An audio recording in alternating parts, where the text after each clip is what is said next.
এখন বলেন তো, আচ্ছা খান আগে, তারপর আপনি বলেন আপনার কাছে কেকটা খেতে কেমন লাগছে। জি ভাই, আলহামদুলিল্লাহ ভালো। ভালো লাগতেছে? জি, আলহামদুলিল্লাহ। আচ্ছা তাহলে এখন আমি খেয়ে দেখি যে আমার কাছে খেতে কেমন লাগে। ট্রাই করে দেখেন। হ্যাঁ, ট্রাই করে দেখতেছি। ভাই একটু কেকটা হাতে নেন কষ্ট করে।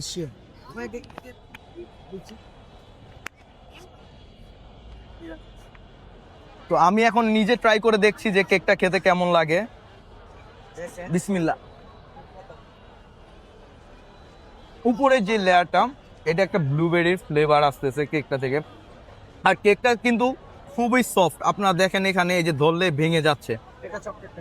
তো আমার কাছে কিন্তু কেকটা খেতে ভালো লাগতেছে। এবং হচ্ছে এখানে মিষ্টির যে ব্যালেন্স, এটাও ঠিকভাবে দেওয়া আছে, অনেক মিষ্টিও না বা মিষ্টি কম হয়েছে সেটাও না। তো আপনার আসলে নারায়ণগঞ্জ চাষারা যদি কখনো ঘুরতে আসেন তাহলে ট্রাই করে দেখতে পারেন, আপনাদের কাছেও ভালো লাগবে। আর প্রাইজের ব্যাপারটা যদি বলতে যাই, 100 টাকায় আপনারা এই সাইজের একটা কেক পাবেন।